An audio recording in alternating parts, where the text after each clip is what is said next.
ನಮಸ್ತೆ ma'am. So ನಾವು 21st ಸೆಂಚುರಿಯಲ್ಲಿದ್ದೀವಿ, but ಆದ್ರೂ ಕೆಲವು ವಿಚಾರ ಮಾತಾಡಬೇಕು ಅಂದರೆ ತುಂಬ ಹಿಂಜರಿತೀವಿ, ಮುಜುಗರ ಪಡ್ಕೋತೀವಿ, ಎಕ್ಸ್ಪೆಷಲಿ ಪ್ಯೂಬರ್ಟಿ. ಸೊ ಆಗಿನ ಕಾಲದಲ್ಲೆಲ್ಲ ಸುಮಾರು ಒಂದು 14 to 15ಗೆ ಪ್ಯೂಬರ್ಟಿ ಏಜ್ನ ದಾಟ್ತಿದ್ರು. ಸೊ ಈಗಿನ ಜನ್ರೇಷನಲ್ಲಿ ಹೇಗಾಗಿದೆ ಅಂದರೆ ಒಂದು 9 to 10 ಇಯರ್ಸ್ಗೆ ಪ್ಯೂಬರ್ಟಿ ಏಜ್ ದಾಟ್ತಿದ್ದಾರೆ. ಸೊ ಇದಕ್ಕೆ ರೀಸನ್ಸ್ ಏನು ಮ್ಯಾಮ್?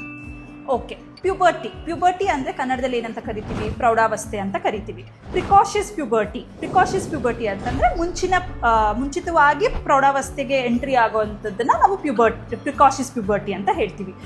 ಈ ಪ್ರಿಕಾಷಿಯಸ್ ಪ್ಯೂಬರ್ಟಿ ಫ್ರಮ್ ಪಾಸ್ಟ್ 1 decade ಇಂದ ಅರೌಂಡ್ 10 years ಇಂದ ಅಪ್ರಾಕ್ಸಿಮೇಟ್ಲಿ ತುಂಬ ಜಾಸ್ತಿ ಹೆಣ್ಮಕ್ಳಲ್ಲಿ ಬೇಗ ಮುಟ್ಟು ಶುರು ಆಗೋದು ತುಂಬ ಜನ ಹೆಣ್ಮಕ್ಳಲ್ಲಿ ಜಾಸ್ತಿ ಆಗಿದೆ. ಇದಕ್ಕೆ ಕಾರಣಗಳು ನಾನಾ ರೀತಿ ಕಾರಣಗಳಿರುತ್ತೆ. ದ ಮೇನ್ ರೀಸನ್ ಏನಂತ ಅಂದರೆ ಇವಾಗಿನ life style, sedentary life style ಅಂತ ಏನು ಹೇಳ್ತೀವಿ, ಮತ್ತು ಇವಾಗಿನ ಫುಡ್ ಹ್ಯಾಬಿಟ್. ಏನಾಗ್ತಾ ಇದೆ, ಇವಾಗ ನಾವು ಚಿಕ್ಕವರಿರ್ಬೇಕಂದ್ರೆ ಹೊರಗಡೆ ಲಗೋರಿ ಆಡೋದು, ಕುಂಟೆಬೆಲೆ ಆಡೋದು, ಐಸ್ ಪೈಸ್ ಆಡೋದು, ಎಲ್ಲ ಥರ ಫಿಸಿಕಲ್ ಆ್ಯಕ್ಟಿವಿಟೀಸ್ ಇರ್ತಿತ್ತು. ಈಗಿನ ಮಕ್ಕಳಲ್ಲಿ ಆ ಥರ ಫಿಸಿಕಲ್ ಆ್ಯಕ್ಟಿವಿಟೀಸ್ ಇಲ್ಲ. ಬಿಕಾಸ್ ಸ್ಕೂಲ್ ಅವರ್ಸ್ ಜಾಸ್ತಿ ಆಗಿದೆ, ಮತ್ತು ಮನೆಗೆ ಬಂದ ಮೇಲೆ phone, video games, T V ನೋಡೋ ಅಂಥ ಸಮಯಗಳು ಜಾಸ್ತಿ ಆಗಿರೋದ್ರಿಂದ sedentary lifestyle, reduce physical activity, ಇದರಿಂದ ಏನಾಗ್ತಾ ಇದೆ, ಚೈಲ್ಡ್ಹುಡ್ ಒಬೇಸಿಟಿ ಶುರುವಾಗ್ತಿದೆ. Childhood obesity is one of the main reason for precocious puberty.